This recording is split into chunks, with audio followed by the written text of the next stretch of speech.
अभी कुछ दिन पहले विदिशा में कथा थी, आप श्री वहां आए, आपने आकर के कहा महाराज जी अब डेट दे दो। हमने कि भैया इतनी जल्दी तो हो ही नहीं पाएगा, अब तो अगले वर्ष होगी। बोले नहीं इसी वर्ष दीजिए, अब जो खाली हो वो दे दो। तो फिर हमने कहा एक काम करो, हम तो देखेंगे अपने स्तर पर, आप लाल जी से प्रार्थना करो। और ये बात बिल्कुल सत्य हम बता रहे हैं आपको, हम अपनी इच्छा से कहीं नहीं जा सकते। अगर हमसे कोई कहे कि महाराज जी आप आ जाओ, और केवल अकेले हमको बुलाने की भावना कोई रख कर के कथा करा ले, तो कुछ ना कुछ विघ्न, या कुछ ऐसा नहीं है विघ्न आए, लेकिन उसका क्या है। देखो एक बात बताएं, जब भी हम कोई ऐसा वैदिक क्रम करते हैं ना, तो देवताओं में भी कई देवता ऐसे हैं, उन लोग वो चाहते नहीं कि आप धर्म करो। क्यों? क्योंकि आपने धर्म किया तो उनकी पदवी आपको मिल जाएगी, इसलिए वो किसी ना किसी रूप में रुकावट बनते हैं। इसलिए ठाकुर जी से प्रार्थना करते हैं कि हे ठाकुर जी आप पधारो, हे लाल जी आप पधारो। तो लाल जी की जिम्मेवारी जब बनती है तो फिर सब व्यवस्था भी उन्हीं के हाथ में है। कोई देवता यदि कुछ नाक मुंह मोड़े भी तो भी लाल जी संभाल लेते हैं। एक बार ऐसी कथा हुई थी, कुछ लोग थे हमारे पास आए, बोले महाराज जी कथा करानी है। हमने कि ठीक है करेंगे। साल भर बाद का समय दिया उनको, बहुत ध्यान से सुनना। तो उन्होंने कहा ऐसे ऐसे व्यवस्था है। हमने कहा देखो हम अकेले आए तो हम कहीं भी रुक जाते हैं, पर 5 स्टार होटल या ये बड़े होटल जो होते हैं इनमें हम लाल जी के साथ नहीं रुकेंगे, क्योंकि वहां की रसोई शुद्ध नहीं होती। हम अकेले आते तो कोई दिक्कत नहीं, पर लाल जी आते हैं कथा में तो वो नहीं रुकेंगे बड़े होटल में, क्योंकि वहां सब बनता है और लाल जी की रसोई अलग होती है। तो उन्होंने हमसे बोला तो आप अकेले ही आ जाओ, लाल जी को मत लाओ। मैंने कहा जय हो। मैंने कहा ठीक है, मैंने कहा बढ़िया वाला कमरा बुक करवाना हमारे लिए। कितना महंगा वाला है? बोले महाराज जी 50,000 वाला है सबसे महंगा। मैंने उसी में रुकूंगा मैं, करो। और मैं अकेला हूंगा, लाल जी नहीं आएंगे। तो बेचारे अभी सुनते होंगे कथा तो सोचते होंगे लेकिन हम उनका नाम थोड़ी बोल रहे हैं, किसी को पता थोड़ी चल रही कौन है। लेकिन प्रथम दिन कथा का लाल जी नहीं थे, और ऐसी मूसलाधार बारिश, ऐसी मूसलाधार। अभी भागवत जी की यात्रा आ रही थी बाहर से, और जैसे ये पंडाल है, बस पंडाल के बाहर यात्रा पहुंची है, और यही डोम पंडाल बीच में से टूट करके नीचे धराशायी, खत्म। अब वो हमको देखें, हम उनको देखें। अब तो ये भी नहीं कह सकते कि कल से कर देंगे कथा, क्यों पंडाल ही गिर गया। और जो टेंट वाला था वो सिर पकड़ के रोवे हुए, असंभव है, ये कैसे टूट गया, हो ही नहीं सकता। तो वो अब बोले महाराज जी अब क्या करें। मैंने कहा लाओ हमारी भागवत जी पोथी हमको पहले वापस दो। मैंने कहा अब 50,000 वाले कमरा में सो जाना जाके, और अब अगली बार कथा कराने का भाव बने तो लाल जी से प्रार्थना करना कि आप आओ। बेचारे वो आए, उनको समझाया। मैंने कहा ये कोई पाषाण नहीं है, ये कोई साधारण ऐसे ही कोई धातु नहीं है, साक्षात ठाकुर जी हैं, आपके घर में विराजमान साक्षात ठाकुर जी हैं, ये लाल जी साक्षात ठाकुर जी हैं। मैंने कहा ये इनकी उपस्थिति इसलिए थोड़ी होती है, ये अपने आप को पुजवाने थोड़ी आ रहे हैं, ये हमारी रक्षा के लिए संग रहते हैं कि भाई या की भक्ति में या की कथा में कोई विघ्न नहीं आवे, या हमारे में आके संग रहूंगा। और मैंने कहा आपने उन्हीं को ही कह दिया कि आप अकेले आ जाओ, उनको मत लाओ।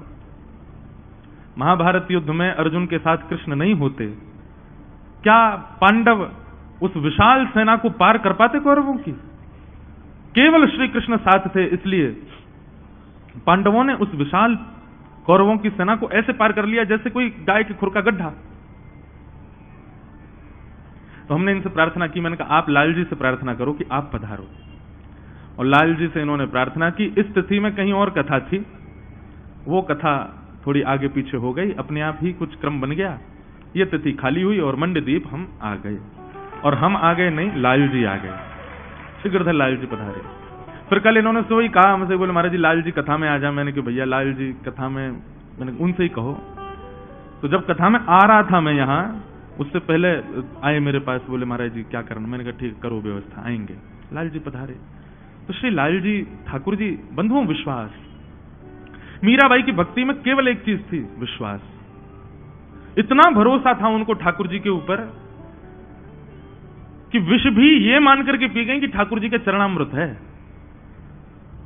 कालकूट विष जिसकी सुगंधी लेने पर मृत्यु हो जाए, उस कालकूट विष से भी मीराबाई को कुछ नहीं हुआ, केवल और केवल विश्वास। भक्ति में 3 चीज की आवश्यकता है, विश्वास, संबंध और समर्पण। ये 3 अति आवश्यक हैं।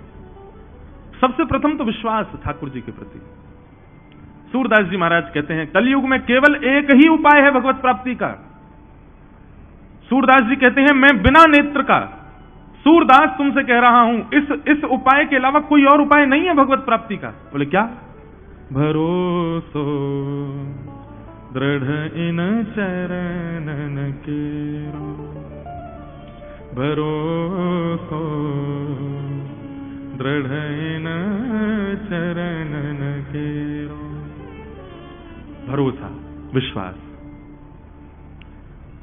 सूरदास जी कहते हैं श्री वल्लभ नख चंद्र छटा बिन, श्री वल्लभ नख चंद्र छटा बिन, सब जग माही अंधेरो, सब जग माही अंधेरो, भरोसो दृढ़ इन चरणन केरो। अपने गुरुदेव के चरणों के भरोसे के अलावा और कुछ नहीं है। ठाकुर जी के चरणों के प्रति भरोसा, गुरुदेव के चरणों के प्रति भरोसा, मातृ पितृ चरण कमलों के प्रति भरोसा। मुझे आज एक मैया ने पूछा, महाराज जी हम लोग तो भक्त बन गए, बालकों को भक्त बनाने के लिए क्या करना चाहिए? अगर ये मन में इच्छा हो, अभिलाषा हो कि हमारी जो संतान है वो भी भगवत भक्त हो। अब बोले उनको बोलते हैं हनुमान चालीसा पढ़ो, पढ़ तो लेते हैं लेकिन भाव तो नहीं आ पाता। बालकों को भक्त कैसे बनाया जाए?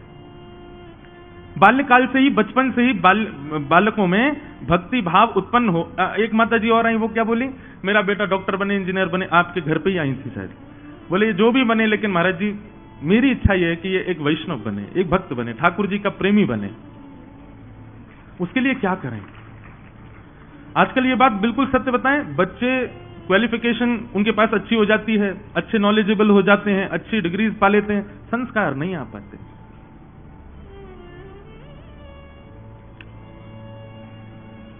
ठाकुर जी का भक्त यदि चाहते हैं कि बालक बने तो सबसे पहले अपना भक्त बनाओ उनको। जब तक आप अपना भक्त नहीं बनाएंगे वो ठाकुर जी के भक्त नहीं बन सकते। जबरदस्ती, हम आपसे खुल के कह रहे हैं, 6 साल 7 साल 8 साल 9 साल के बच्चों को जबरदस्ती शाम को बैठाओ अपने पास, बोलो पैर दबाओ चलो हमारे। सबसे पहले मातृ पितृ भक्त बने वो, तभी ठाकुर जी का भक्त बन पाएगा, नहीं तो नहीं बन सकता। ये हम गारंटेड कह रहे हैं आपसे। यदि मातृ पितृ भक्त नहीं है तो ठाकुर जी का होकर के भी ठाकुर जी उसको कभी दृष्टि से देख नहीं सकते। सबसे पहले आप अपना भक्त बनाओ। और भाई सीधी बात है कि ठाकुर जी अपनी चरण सेवा तब देते हैं, पहले वो चेक करते हैं कि भाई तुझको सेवा करनी आती है कि नहीं। कहीं किसी को जॉब लेनी हो तो उससे पूछा जाता है तुमने पहले कहीं करी है कि नहीं। ऐसे ठाकुर जी सीधे अपने चरण नहीं देते, पहले देखते हैं, हाँ गुरुजनों की सेवा की है, माता पिता की सेवा की है, परिवारी जनों की सेवा की है, तब ठाकुर जी को लगता है हाँ सेवा इसके पास है तो ये हमारी भी कर सकता है। सबसे पहले बालकों को अपना भक्त बनाओ। माता पिता का अधिकार है चढ़ करके कहें हमारी सेवा करो। उनको बचपन से जबरदस्ती मंदिर में मत बैठाओ, वो जबरदस्ती से की गई भक्ति तामसी और हो जाती है, उससे उनका और ज्यादा मन उखड़ जाता है। पर हां आपकी जबरदस्ती भी करेंगे, थोड़ा तो प्रेम है ना आपके प्रति, क्योंकि माता पिता हो। अपना वैष्णव भक्त बनाओ पहले। जब आपके भक्त बन जाएंगे तो ठाकुर जी के नाव भी बने तो भी उनका कल्याण हो जाएगा। आपके भक्त हमारे शास्त्रों में सबसे पहले मां को रखा गया है, फिर पिता को रखा गया, फिर गुरु को रखा गया, सबसे अंत में ठाकुर जी को रखा गया है। इसलिए आजकल के बच्चों को जब हम देखते हैं तो मन में भाव आता है कि अच्छे स्तरीय कोई डॉक्टर बन जाएगा, इंजीनियर, सब बन जाते हैं बच्चे आजकल, अच्छे से पढ़ लिख लेते हैं सब, पर संस्कारी नहीं बन पाते, वैष्णव नहीं बन पाते। उसके लिए अपने चरण सेवा कराओ। नंद बाबा यशोदा खूब सेवा करवाते हैं ठाकुर जी से, ठाकुर जी खूब सेवा करते हैं दोनों की।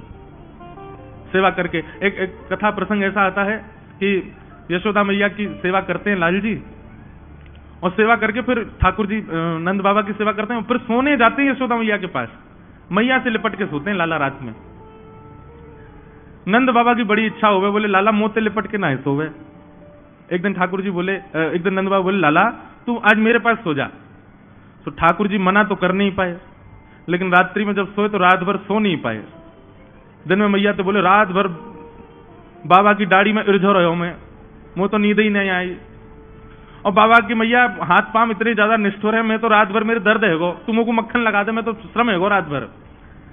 दूसरे दिन फिर मैया के पास सो गए। तो नंद बाबा को बड़ी पीड़ा होती है, लाला मेरे पास ना सोवे। तो ठाकुर जी ने मन में विचार किया कि कहा करूं, बाबा को सुख कैसे मिलेगा, दोनों को सुख देना है, क्योंकि इन दोनों को सुख देवे ही तो मैं आया हूं। तो ठाकुर जी पता क्या करते हैं, रात्रि में सोते समय अपने वस्त्र उतार देते हैं और छोटे से गोपाल जी और नंद बाबा की इतनी बड़ी बड़ी बगलबंदी उनको पहन लेते हैं। उसको बोलते हैं गगदल। सर्दियों के जब श्रृंगार होते हैं ठाकुर जी को तो गगदल धराई जाती है, वो नंद बाबा की होती है। उसमें ठाकुर जी के हाथ भी लटक जाते हैं, नीचे तक ऐसी लटकी रहती हैं। तो रात में नंद बाबा के वस्त्रों को पहन करके ठाकुर जी सोते हैं, इस भाव से कि मैं बाबा के गले लग के सो रहा हूं। क्यों? बोले पास जाऊंगा तो दाढ़ी चुभेगी, बाबा के निष्ठुर हाथन तो मुझको दर्द है जाएगा। तो वस्त्र नंद बाबा के पहनते हैं और लिपट के यशोदा मैया से सोते हैं, दोनों को सुख प्रदान करते हैं। क्योंकि बंधुओं यही उद्देश्य है, मातृ पितृ भक्त बने हम, तब ठाकुर जी हमको स्वीकार करेंगे। जो मातृ पितृ भक्त नहीं है, ठाकुर जी उसको स्वीकार नहीं कर सकते। इसलिए आजकल के बालकों को आप उनको जबरदस्ती आप उनको गायत्री, मैं कई घरों में जाता हूं, बच्चे गायत्री मंत्र सुनाते हैं, गायत्री नहीं सिखानी चाहिए, अभी उनको याद कराओ लेकिन बुलवाना नहीं चाहिए। गायत्री के बड़े नियम है। ये नासिक में आप जिन जिन लोगों ने नासिक वाली कथा सुनी, ये हमारी जो वेशभूषा थी वहां पर बिना सिले हुए वस्त्र पहनना, नखों का छेदन नहीं करना आदि, ये सब भी नहीं करना, मौन रहना, त्रिकाल गंगा जी स्नान करना, ये इतने नियम किसके लिए थे? केवल और केवल गायत्री का जप करता था मैं, इसलिए इतने नियमों में रहना पड़ता है गायत्री पढ़ने वाले को, नहीं तो गायत्री उल्टी हो जाती है। गायत्री भैया सामान्य नहीं है, संपूर्ण गायत्री का ही विस्तार है श्रीमद् भागवत। उसको ऐसे ही बोल देते हैं हम लोग, नहीं बोलना चाहिए। बच्चों को आप स्तुतियां आदि ये सब बाद में याद करा देना, सबसे पहले उनको सेवा सिखाओ, अपनी सेवा सिखाओ। सबसे पहले सेवा आनी चाहिए। तो विश्वास भक्ति की पहली धारा। दूसरी संबंध, ठाकुर जी से कोई भी एक संबंध रखो। और तीसरा समर्पण। सूरदास जी महाराज कहते हैं, साधन और नाहिया कली में जासो होत निवेरा, सुर कहा कहे दुविध आधरा, सुर कहा कहे दुविध आधरा, बिना मोल को चेरो, भरोसो दृढ़ इन चरणन केरो। दुविध आंधरो, सूरदास जी कहते हैं मेरी तो दोनों आंखें ही नहीं है। सूर कहां कहे दुविध आंधरो, बिना मोल को चेरो। केवल और केवल अपने गुरु के चरणों के प्रति मेरा इतना विश्वास कि मैं दो नेत्र होते ना होते हुए भी ठाकुर जी की लीला का दर्शन करता हूं। सूरदास जी महाराज ने जैसा दर्शन किया वैसा दर्शन हम नेत्र पाने के बाद भी नहीं कर सकते ठाकुर जी का। सूरदास जी का दर्शन देखा कभी? शोभित कर नवनीत लिए, घुटुरुन चलत रेन तन मंडित गो रोचन तिलक किए। सूरदास जी का दर्शन है ये। आज हरि देखे नंगम नंगा, मोतिन माल गले और साजे छवि के उठत तरंगा। आज हरि देखे नंगम नंगा, ये सूरदास जी का दर्शन है। बिना नेत्र के वो ऐसा दर्शन करते हैं ठाकुर जी का। हम नेत्र होने के बाद भी नहीं कर पाते, क्यों? साधन तो है, बाइक तो है आपके पास लेकिन पेट्रोल नहीं है, कैसे जाओगे? बाइक तो है, गाड़ी तो है लेकिन डीजल नहीं है उसमें, तो कैसे चलोगे? ऐसे ही भैया नेत्र तो हैं, कान तो हैं, जीव तो हैं, हाथ तो है, पैर तो है, दसों इंद्रियां तो हैं, लेकिन विश्वास रूपी, आज की अभी इस उदाहरण के रूप में कहूं तो डीजल नहीं है, विश्वास रूपी, संबंध रूपी और समर्पण रूपी। तो ये सब साधन होने के बाद भी ठाकुर जी दिख नहीं सकते। तो सबसे पहले विश्वास, भरोसा ठाकुर जी के प्रति। और भरोसा ऐसा भैया कि चाहे कितना भी बड़ा पहाड़ गिर जाए आपका विश्वास नहीं डगमाना चाहिए। इसको कहते हैं अहैतुकी भक्ति। क्या कहते हैं? अहैतुकी भक्ति। चाहे जो हो जाए, आपकी भक्ति ना डगमगाए।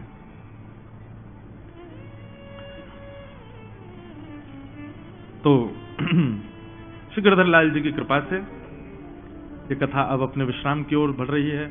आज 6वां दिवस और कल कथा का विश्राम दिवस है। फिर 25 तारीख से 26 तारीख से बंबई के उल्लासनगर में कथा प्रारंभ है। कई लोग यहां मुंबई से भी आए। मैंने कहा इतनी दूर आए, हम तो वहीं आ रहे थे, लेकिन ऐसे ऐसे लाल जी के प्रेमी हैं, सब जगह से आ रहे हैं, तो परम सुख मिला। अब आइए आज की कथा में प्रवेश करें। आज रास पंचाध्यायी और प्रेम स्वरूप की कथा है। ठाकुर जी ने अपने बाम हस्त के 51 उंगली पर गोवर्धन पर्वत को धारण किया है।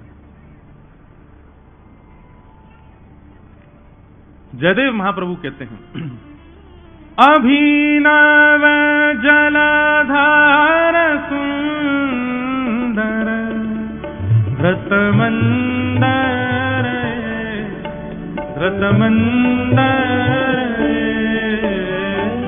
श्रीमुख चंद्र चकोर जय जय देव हरे।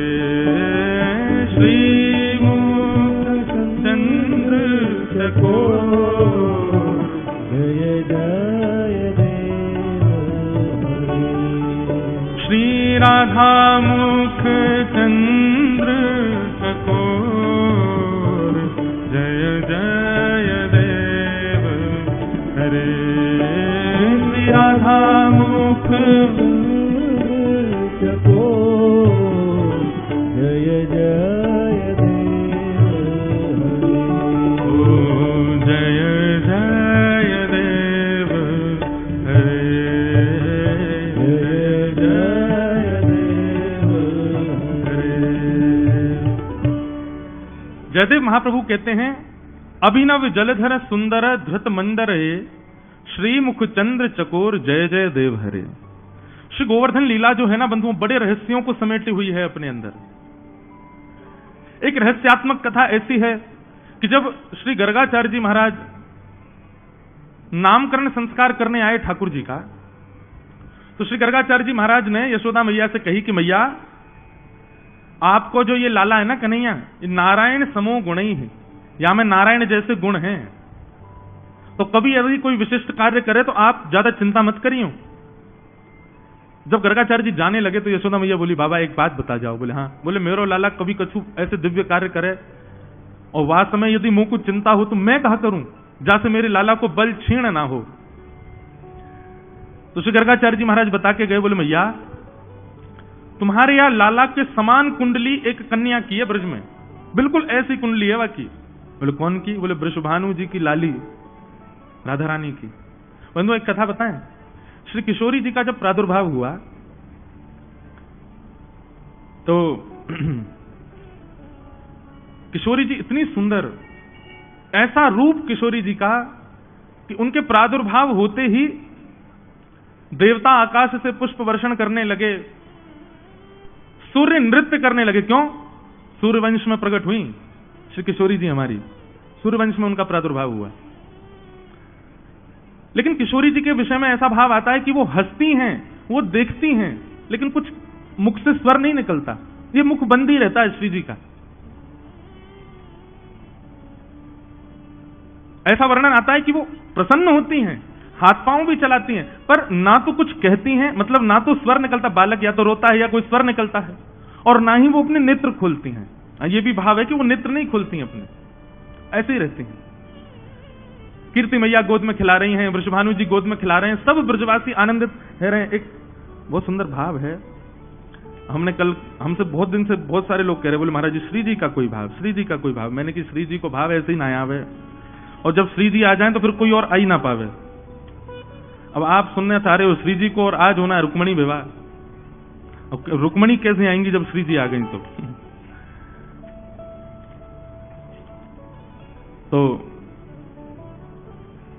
प्रगटी श्री राधा रूप अगाधा, सब सुख साधा नावे, मुनि प्रेम अगाधा मेटन बाधा, लख रही मोति लजावे। ब्रज घर घर माई बटे बधाई, सब मिल मंगल गाई। कीरत बड़ भागी अति सुख पागी, पुरजन करत बधाई। सुर नर मुनि हर से सुमन ही बरसे, चढ़े विमान आवे। ऐसा वर्णन श्री जी के प्रादुर्भाव का किया गया है, ऐसा वर्णन तो ठाकुर जी के प्रकट का भी नहीं है। ठाकुर जी प्रकट भय तो बस इतना लिखा है कि ब्रजवासी सबरे नाच रहे हैं, गा रहे हैं, आनंद कर रहे हैं, पर श्री जी का प्रादुर्भाव हुआ तो तीनों लोकों में आनंद हो रहा था। सब देवता पधारे थे बरसाने में जब किशोरी जी का प्रागट्य हुआ है। सुर नर मुनि हर से सुमन ही बरसे, चढ़े विमान आए। भय चित्र से ठाड़े लखि सुर बाड़े, बाजे विविध बजावे। वर्णन कर रहे हैं, बोले किशोरी जी के प्रादुर्भाव में जो बाजे बजाने वाले थे ना, उनके बाजे छीन छीन के देवता बजाने लगे श्री जी के प्रादुर्भाव में। नारद सनकादि शिव ब्रह्मादि, गुरु आदिक मुनि जेते। इंद्रादिक जे जहां सुर नर ते तहां, आए सजन सवेते। और अकेले नहीं आए देवता, अपने अपने प्रियजन परिजन और अपने परिवारों को ले लेकर के बरसाने में आए हैं। सब मिलकर जोरे करत निहोरे, जय जय भानु दुलारी। बोले वृषभानु दुलारी की। ये श्री जी के प्रादुर्भाव की बधाई है। एक ही बधाई में सब भाव बता रहे हैं कैसे हैं, तो बस सुन लो। सब मिलकर जोरे करत निहोरे, जय जय भानु दुलारी। जय कीरत सुकुमारी, जय हरि प्यारी, जय जय सुखदातारी। जय नित्य किशोरी प्रिय चित चोरी, यह विनती सुन लीजिए। वर्णन करते हैं कि जब देवता आ गए बरसाने में और सब नाचने गाने लगे, तो वृषभानु जी के परिवारी जन और बरसाने के जो ब्रजवासी, तो उनको जगह ही नहीं मिल रही आगे आने की। सब पीछे से गाड़ी देने लगे देवताओं को, अरे भैया हमारे यहाँ लाली भैया, तुम काहे को आ रहे हो यहाँ पे, चलो जाओ अपने अपने घरन को। तो ब्रह्मादि देवता शंकर जी आदि बोले भैया अब बरसाने के लोग हैं, ब्रजवासी हैं, ये कहो तो हम देवता देवता हम सब यहीं बांध देंगे, हमको ये ठाकुर जी को उखल में बांध सकें तो हमको बांध लेंगे, चलो यहाँ से। तो सब जाते समय किशोरी जी से प्रार्थना कर रहे हैं, बहुत सुंदर भाव। जय नित्य किशोरी प्रिय चित चोरी, यह विनती सुन लीजिए। 33 कोटि देवता हाथ जोड़ के प्रार्थना कर रहे हैं। ब्रजवास ही दीजे, ब्रज रस पीजे, चरण शरण गह लीजे। हे किशोरी जी, आप कृपा करके हमको ब्रजवास प्रदान करो, अपने चरण की सेवा प्रदान करो। कर जोर मनाहूं यह वर पाऊं, दंपति यश नित गाऊं। पद कमल सुत तोरा, महुमुस मोरा, मन नित जहां बसाऊं। एहि भांति सकल सुर स्तुति करके, नित नित धाम पधारे। नंदादिक आए अति हर्षाए, सब मिल कंठ लगाए। सब ही जन गावे सब ही बजावे, सब ही दही ले ले भाजे। जब देवता चले गए उसके बाद ब्रजवासी आए, और ब्रजवासी में किशोरी जी को देखवे सबसे आगे कौन खड़ा होगा बताओ? सबसे आगे खड़े हैं हमारे नंद बाबा, यशोदा मैया। अब कहीं कहीं बंधुओं ऐसा वर्णन आता है कि श्री जी जो हैं वो लालन से, हमारे लाल जी से 1 साल बड़ी हैं, 1 वर्ष बड़ी हैं। पर कहीं कहीं ऐसा वर्णन आवे कि दोनों समकाल ही हैं। ठाकुर जी को प्रादुर्भाव भयो, वाके कचुदनाबादी श्री जी को प्रादुर्भाव भयो। अब दोनों में सत्य कहा है ये तो सब संत जन जाने। वैसे भी जन्माष्टमी पहले आवे, राधाष्टमी बाद में आवे। तो या भाव से देखें तो ठाकुर जी राधाष्टमी के समय पर 1 सवा महीना के हैं। तो वर्णन कर रहे हैं एक रसिक कि श्री जी को प्रादुर्भाव जैसे भयो तो नंद बाबा, यशोदा आदि सब पधारे, और जैसे ही भीतर पहुंचे तो श्री जी के रूप को देख करके सब बलैया ले ले करके महाराज कोई मोती चढ़ा रहा है, कोई सोना चढ़ा रहा है, कोई चांदी चढ़ा रहा है, कोई दिव्य दिव्य आभूषण से नजर उतार रहा है श्री जी की। लेकिन यशोदा मैया गोद में लाला को लेकर के पहुंची, श्री जी के रूप को देख करके, हमारी किशोरी जी के रूप लावण्य को देख करके यशोदा मैया इतनी आनंदित है गई, इतनी आनंदित है गई, मन में विचार करने लगी काय से नजर उतारूं। तो गोद में लाला को लेके लाला से ही नजर उतार दी श्री जी की। लाला से ही नजर उतार रही हैं। बोले जी बढ़िया कार्य है ये, कारो कारो सो, यही तो नजर उतार दूं किशोरी जी की।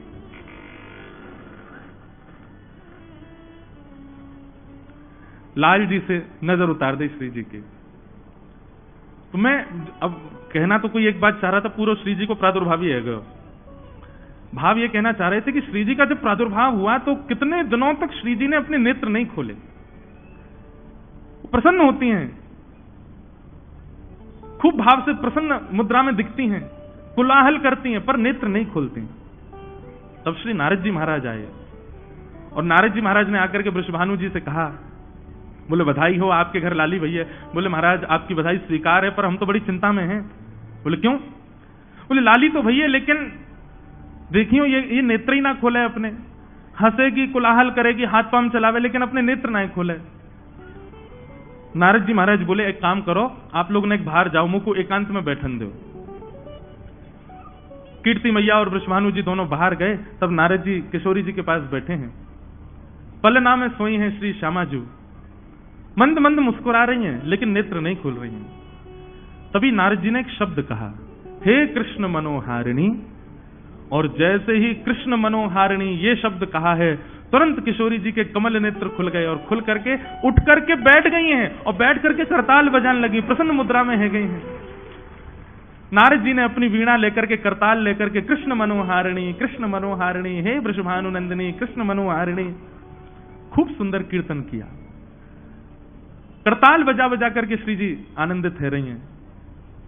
और बाहर खड़े वृषभानु जी मन में विचार कर रहे हैं, बोले भैया अंदर से ऐसी करताल बज रही है, ऐसी वीणा बज रही है, मानो ऐसा लग रहा कोई नृत्य कर रहा हो। तो उनने हल्की सी खिड़की खोल करके जब भीतर झांको तो कहा पायो कि नन्ही सी किशोरी जी, अभी महीना भर की भी नहीं है, वो पलना में बैठी बैठी करताल बजा रही हैं, मंद मंद मुस्कुरा रही हैं, नेत्र खोल के देख रही हैं और नारद जी नृत्य कर रहे हैं। वृषभानु जी भीतर प्रवेश कर गए, नारद जी से जाके बोले ये कैसे हुआ संभव? तब नारद जी ने कहा, बोले कि आपकी ये जो लाली है ना, या के प्राण धन प्रकट भये हैं गोकुल में यशोदा मैया के गर्भ से। ये दोनों दैव बालक हैं, ये सामान्य बालक नहीं है। ऐसा कह दूं तो कोई अतिशयोक्ति नहीं, एक प्राण दो देही हैं, इनके प्राण एक ही हैं, देह दो हैं अलग अलग। जब कभी भी आपकी लाली उदास होवे या तरीका से कभी ऐसा कछु हो कि नेत्र ना खोले, या कछु भी ऐसा भाव लगे जैसे आप विचलित हो, तब कृष्ण मनोहारिणी या कृष्ण को नाम सुनाई दी, आपकी लाली प्रसन्न हो जाएगी। वहां गर्गाचार्य जी यशोदा मैया को बता करके गए हैं, बोले मैया तुम्हारे लाला के समान एक लाली वृषभानु जी के प्रकट भई है, जब कभी तुम्हारो लाला कोई दिव्य लीला करे, कहीं से भी वृषभानु नंदिनी को लाके या के सामने खड़ो कर दियो, तुम्हारो लाला आनंदित है जाएगा। श्रीमन्नारायण नारायण नारायण, श्रीमन्नारायण नारायण नारायण, श्रीमन्नारायण नारायण नारायण,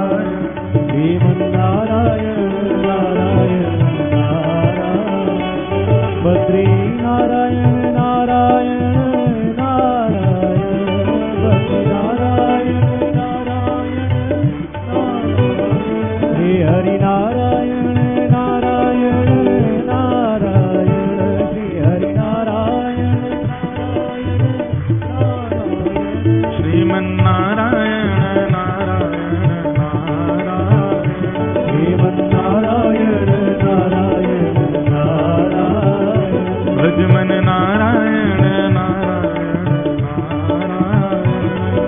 नारायण, नारायण नारायण। बोलो लक्ष्मी नारायण भगवान की जय। श्री जी को यश गा रहे हैं और अभी हमारी श्री वैष्णव संप्रदाय के आचार्य पधारे हैं, आपको बारंबार प्रणाम वंदन। भोपाल में विद्यमान उपस्थित श्री तिरुपति बालाजी मंदिर वेंकटेश मंदिर के हमारे सेवा अधिकारी जी आज पधारे हैं, आपको बारंबार वंदन। आज सुबह के सत्र में आज भोपाल के वेंकटेश तिरुपति बालाजी मंदिर का दर्शन का सौभाग्य प्राप्त हुआ। हमारी आचार्य परंपरा तो रामानुज परंपरा ही है। श्री वेंकटेश भगवान तिरुपति बालाजी ये हमारे एक प्रकार से ठाकुर जी से चार संबंध हैं रामानुजाचार्य जी के, पिता पुत्र गुरु और शिष्य। श्री तिरुपति बालाजी जो हैं ये हम रामानुज संप्रदाय के लोगों के एक प्रकार से देखें तो गुरु भाई हैं, क्योंकि श्री रामानुजाचार्य जी से उन्होंने गुरु मंत्र ग्रहण किया है, तिलक ग्रहण किया है। तिरुपति बालाजी सब लोग गए हैं, भोपाल के तिरुपति बालाजी के दर्शन किए हैं? नहीं किए हो तो जरूर जाइए।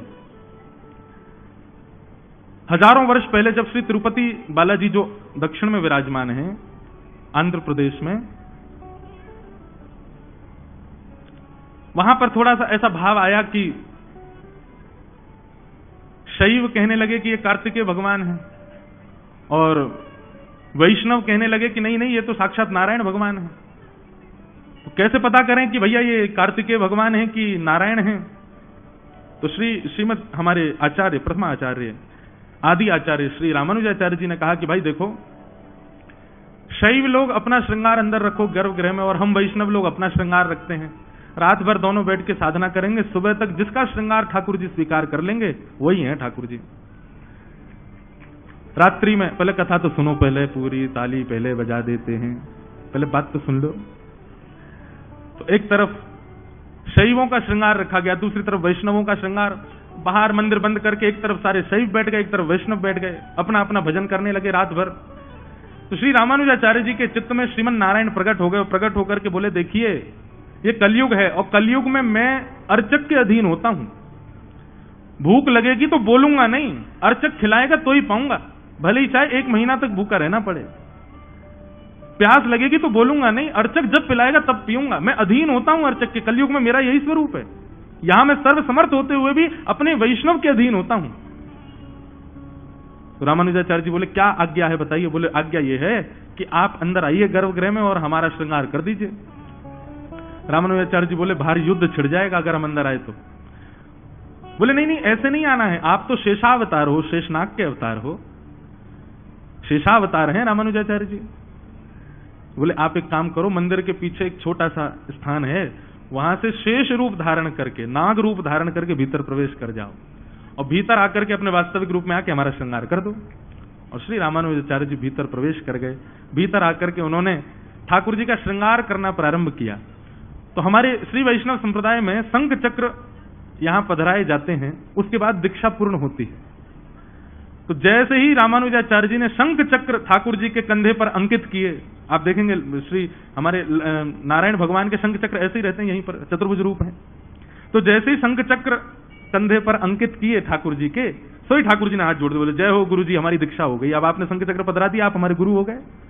रामानुजाचार्य जी बोले, ओहो ये आपने क्या किया, ये तो अपराध हो गया, हम तो आपके दास हैं, आप हमसे। बोले, नहीं नहीं भगवान, आपसे मेरे सारे संबंध हैं, आप मेरे गुरु भी हैं, आप मेरे शिष्य भी हैं, आप मेरे पिता भी हैं और आप मेरे पुत्र भी हैं। अर्चक के सारे संबंध मुझे स्वीकार हैं, मेरे अनेक रूप हैं, पर इस रूप में मैं आपका शिष्यत्व ग्रहण करूंगा और आप हमको अष्टाक्षर मंत्र, जो गुरु मंत्र है रामानुज संप्रदाय का, उसका विधान बताएंगे। फिर बड़ी लंबी कथा है और फिर रामानुजाचार्य जी ने उनको अष्टाक्षर मंत्र की विधि भी समझाई। तो इस नाते से श्री तिरुपति बालाजी जो हैं, ये हम श्री वैष्णवों के गुरु भाई हैं। तो आज सुबह सुबह गुरु भाई जी के दर्शन करने गए।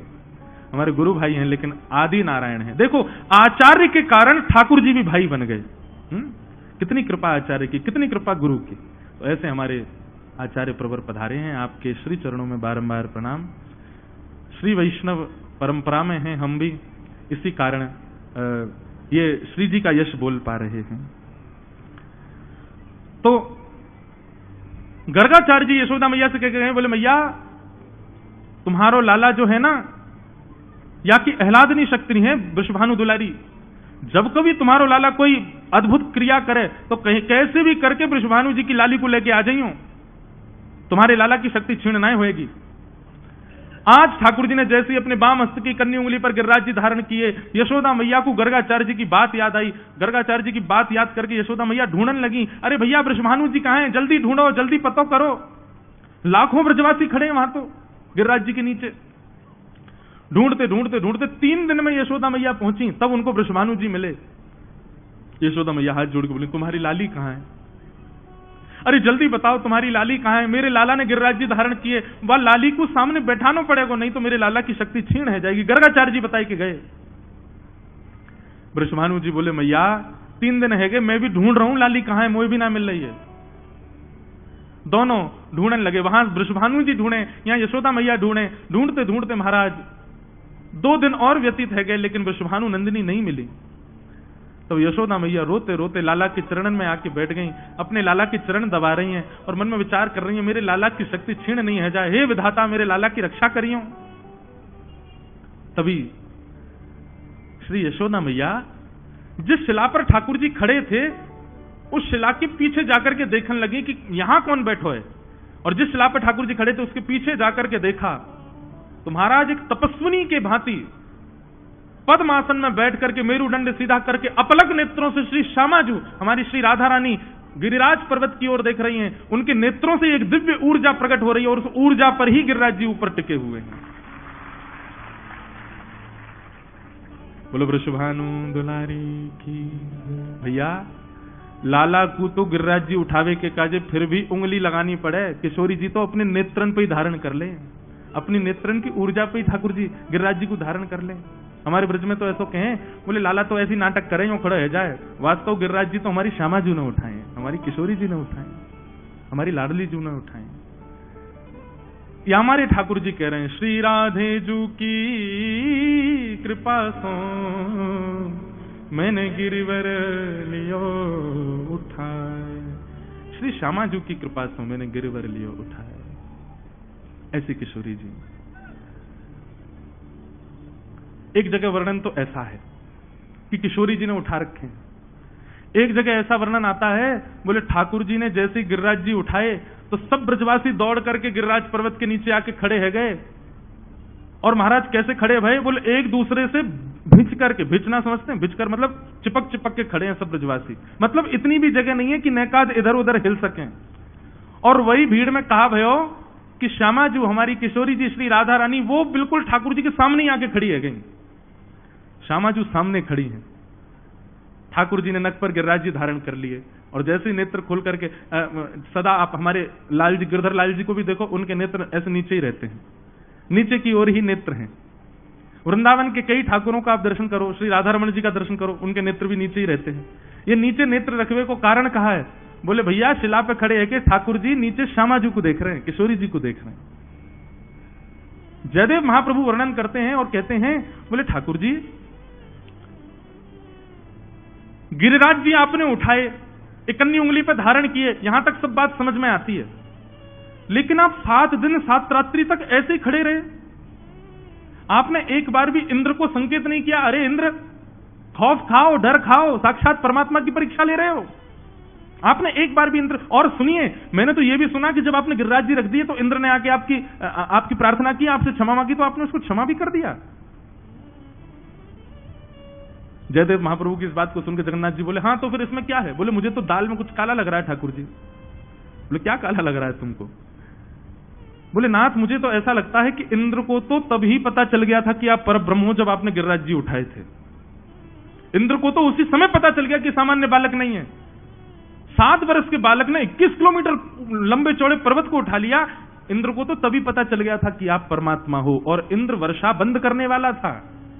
लेकिन आपने देखा किशोरी जी सामने खड़ी हैं।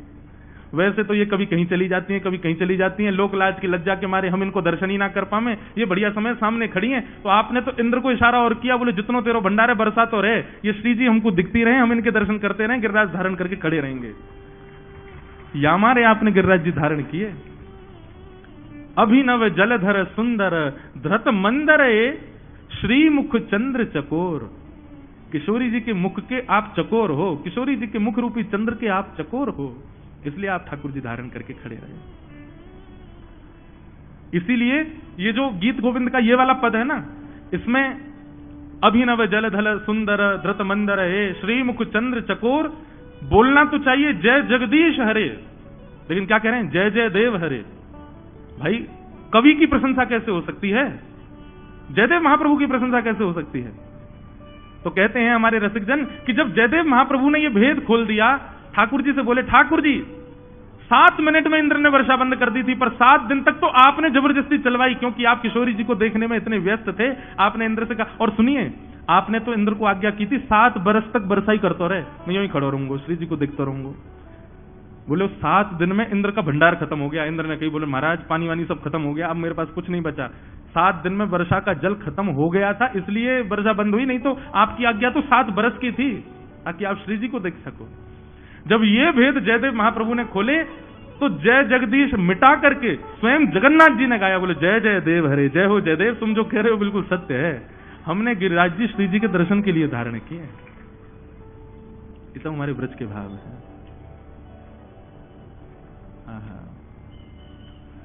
ऐसी हमारी श्यामा जी। बंधुओं, ये ठाकुर जी को सीधे सीधे भजवे जाओगे ना, बड़े नाटक करेंगे जे। या हमारे वृंदावन की रीति कहवे, पहले श्यामा जी को भजो। आप वृंदावन आओ, वृंदावन में आप हर मंदिर में जाओ, आपको सब जगह ठाकुर जी दिखेंगे। श्री जी कहां है? श्री जी को स्थान गर्भगृह में तो वो विराज ही नहीं है, पर वास्तविक में श्री जी हम सबके चित्त में विराजे। नाम रूप से श्यामा जी वृंदावन में हैं। उनको नाम गाओ, नाम भजो, ठाकुर जी को दर्शन करो, और ठाकुर जी को देखते देखते देखते ठाकुर जी में ही आपको श्री जी दिखेंगे। लाल जी में ही श्री जी को दर्शन होएगा। वहां विलग नहीं है, दोनों एक रूप धारण करके विराज रहे हैं। ऐसी हमारी श्यामा जी। किशोरी जी को भजय करो। हमारे ब्रज के एक संत गाते हैं,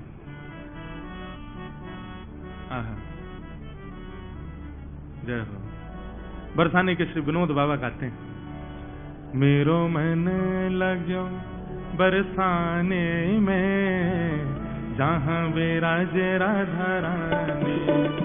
मेरो मन लग्यो बरसाने में, जहां विराजे राधा रानी।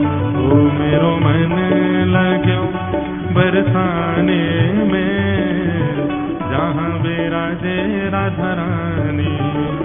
मेरो मन लग्यो बरसाने में, जहां विराजे राधा रानी।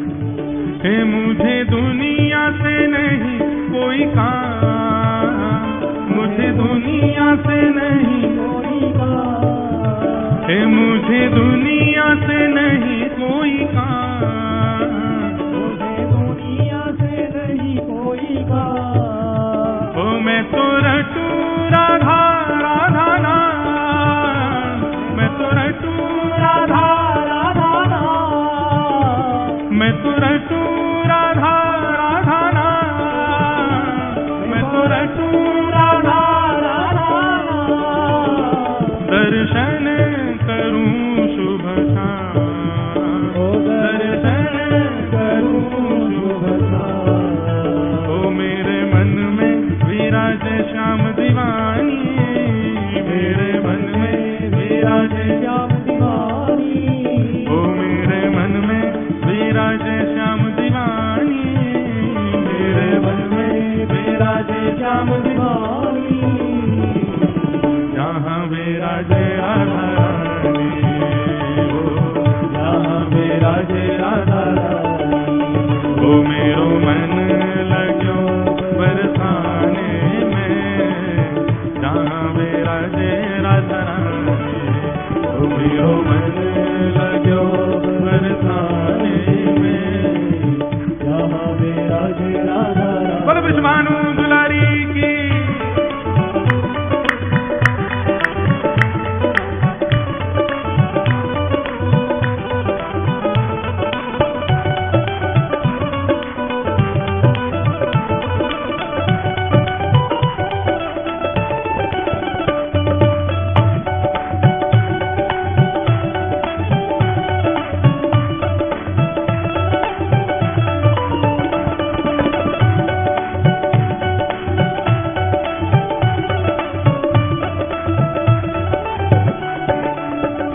मुझे दुनिया से नहीं लेना देना, मुझे दुनिया से नहीं लेना देना, मुझे दुनिया से नहीं लेना देना, मुझे दुनिया से नहीं लेना देना। ओ ये जगत है एक सपना, ये जगत है एक सपना। ओ ये जगत है एक सपना, ये जगत है एक सपना। यहाँ कोई नहीं अपना, यहाँ कोई नहीं अपना। ओ यहाँ कोई नहीं अपना, यहाँ कोई नहीं मेरी अपनी वृषभानु दुलारी, मेरी अपनी वृषभानु दुलारी, मेरी अपनी वृषभानु दुलारी, मेरी अपनी वृषभानु दुलारी। जहाँ विराजे राधा रानी, हो जहाँ विराजे राधा रानी, हो मेरो मन लाग्यो बरसाने में, जहाँ विराजे राधा रानी, मेरो मन लाग्यो बरसाने में, जहाँ विराजे राधा रानी, हो मेरो मन लाग्यो बरसाने में, जहाँ विराजे राधा रानी, हो मेरो मन लाग्यो बरसाने में, जहाँ विराजे राधा राधे राधे राधे जय जय राधे राधे राधे राधे श्री राधे राधे राधे राधे जय राधे राधे राधे राधे श्री राधे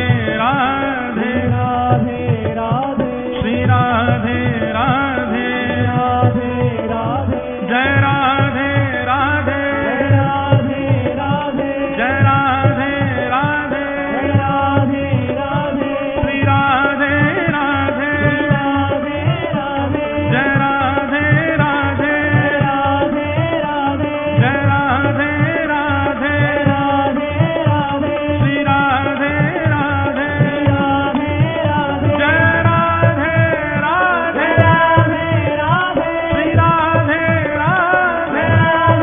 राधे राधे राधे जय राधे राधे राधे राधे श्री राधे राधे राधे राधे जय राधे राधे राधे राधे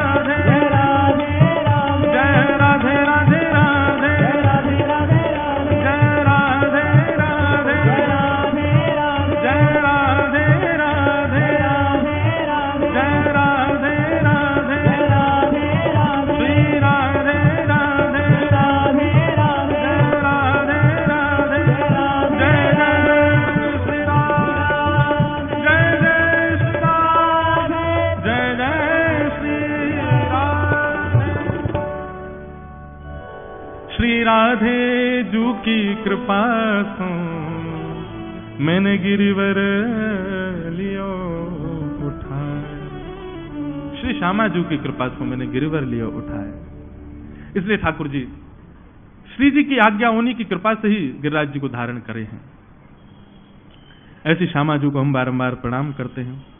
7 दिन के उपरांत ठाकुर जी ने गिरिराज जी को पुनः व्यवस्थित किया। देवताओं ने आकर के भगवान की स्तुति गाई, इंद्र ने आकर के भगवान से क्षमा याचना की, भगवान ने इंद्र को क्षमा किया। गायों ने भगवान का अभिषेक किया और ठाकुर जी का नामकरण गोपाल गोविंद किया। ये गोविंद जो है ये गायों के द्वारा प्रदत्त नाम है ठाकुर जी को। ठाकुर जी को बहुत प्रिय है गोविंद। गो यानी कि गाय, विंद यानी कि जो रक्षा करे, सेवा करे, वो गोविंद। दोनों भाव हैं, जो गायों की रक्षा करे वो गोविंद, और गाय जिसकी रक्षा करे वो भी गोविंद। कोई अला बला ठाकुर जी को लग जावे तो मैया यशोदा लाल जी को लेके गौशाला ही जावे, वहीं जाके ठाकुर जी को गैया की पूंछ से झाड़ो लगावे, गौमूत्र से स्नान करावे, गौरज लगावे, तो ठाकुर जी की नजर उतर जावे। तो जो गैया गोपाल की रक्षा करे वो गोविंद, और जो गोविंद गैयान की रक्षा करें वो गोविंद। दोनों भाव है। तो गैयाओं ने ठाकुर जी का नामकरण गोविंद किया। एकादशी व्रत की महिमा बताई गई और तत्पश्चात रास पंचाध्यायी यहां से प्रारंभ होता है। भगवान पिता रात्रि शरदोत्फुल्ल मल्लिका विक्षरन्तुम मनश्चक्रे योग मायामुपाश्रित। हमारे मन में पता नहीं क्यों कथा कहते कहते भाव आता है कि हमारी भैया महीना 2 महीना में या 6 महीना में 1 महीना की कथा होनी ही चाहिए, नहीं तो हमसे बन नहीं पाता काम। इतने सारे प्रसंग बीच में होते हैं उनको, और अभी हम ब्रज की कथा तो 1 महीना की कर ही नहीं पाए। अभी भी 1 महीना की करके आए हैं तो उसमें भी प्रहलाद चरित्र तक हो पाया। अब अगली 1 महीना की करने जाएंगे तो 10वें स्कंद ठाकुर जी की ब्रज लीला ही करेंगे। इतना सुंदर है। वैसे हम समय दे चुके हैं 2026 में, 1 महीना की कथा फिर से। इतना वृहद प्रसंग ठाकुर जी का है कि उसमें बार बार मन में आता है कि क्या बोलें, क्या छोड़ें, क्या कहें, क्या रहने दें। अब वेणु गीत है श्रीमद् भागवत में, वो 3 दिन तक हमने जयपुर में कहा, तब भी संतुष्टि नहीं हुई मन को। इतना सुंदर, इतने सुंदर सुंदर प्रसंग है ठाकुर जी के। अब रास पंचाध्यायी अकेले इन 5 अध्यायों के लिए 1 महीने का समय चाहिए, तब जाके ये पूर्ण हो। अब आज श्री जी को बोलने में लगे तो 6 तो यहीं बज गए, और फिर 7, साढ़े 7 से ऊपर समय जाता है तो हमको लगता है लोग दूर से भी आते होंगे, उनको अपने अपने घर भी जाना होता होगा। लेकिन क्या करें, प्रसंग कैसे पूर्ण करें समझ नहीं आते। आइए अब रास के प्रसंग में प्रवेश करते हैं। जैसे जैसे जो जो भाव मन में आएंगे उनको स्पर्श करते हुए चलेंगे। बंधु, मैं हर कथा में कहता हूं, रस और रास, भक्ति का पथ क्या है? रस से प्रारंभ होगा और रास तक पहुंचना है। हमारा गंतव्य क्या है? माला कब तक जपनी है, व्रत कब तक करना है, कथा कब तक सुननी है, वृंदावन कब तक जाना है, गुरुजनों को कब तक प्रणाम करना है, जब तक आपका रस रास में परिवर्तित ना हो जाए। रस का मतलब क्या है? आप ठाकुर जी से मिलने का मन बनाते हो, वो रस है। आप ठाकुर जी से मिलना चाहते हो, वो रस है। पर आपकी भक्ति से प्रसन्न होकर के ठाकुर जी आपसे मिलने का मन बनाए, ये रास है। अभी ठाकुर जी हमसे मिलना नहीं चाहते, ठाकुर जी हमसे मिलने के लिए बैठे हों, ऐसी भावना हमको लगती नहीं। जो लोग ऐसा सोचते हैं कि हम मंदिर जाते हैं तो हमको सर्वश्रेष्ठ दर्शन होते हैं, आगे से दर्शन हो जाते हैं, इसका मतलब ठाकुर जी आपसे मिलना चाहते थे, कतई नहीं। वीवीआईपी दर्शन करने वालों में 90% लोग वो होते हैं जिनको कोई भाव ही नहीं है, जो केवल अपने किसी बल पर वहां पहुंच गए हैं, वो कर रहे हैं दर्शन। ठाकुर जी किसी से मिलने के लिए तैयार हों, उसका दर्शन की विधा कैसी होती होगी पता है? 6 महीना पहले से तो व्याकुल होगा, कब जाऊंगा, कब जाऊंगा, कब मिलेंगे, कब मिलेंगे। मीराबाई कहती है ना, कब हो मिले पिया मोरा गोविंद, कब हो मिले पिया मोरा। ठाकुर जी जिससे मिलने का मन बनाते हैं उसको सहजता में दर्शन होगा ही नहीं, उसको तो विरह होगा। वो कहो तुम्हारा 6 महीना रोता रोता वृंदावन 6 महीना जैसे तैसे पहुंच जाए, रात भर सोए नहीं, सुबह उठकर के वृंदावन में मंगला करने जैसे ही बिहारी जी के मंदिर में जावे, और भीड़ के कारण महाराज जैसे तैसे अंदर पहुंचे, और जहां बिहारी जी दिखने वाले हों तुरंत पर्दा आ जाए, मंदिर बंद। ये समझो कि इससे मिलने के लिए बैठे थे ठाकुर जी। ठाकुर जी जिससे मिलने का मन बनाते हैं उसको तो विरह देते हैं। ठाकुर जी का वरदान है विरह। और जिसके जीवन में विरह नहीं है ना, जब चाहे जहां चला जाता है, जब चाहे वहां के दर्शन कर लेता है, जब चाहे आनंदित हो जाता है, खुशी खुशी प्रसाद पाके आता है। समझो अभी ठाकुर जी तुमसे मिलने को मन बनाए नहीं है। ठाकुर जी मिलने का मन बनाएंगे तो आंखें सूज जाएंगी, भोजन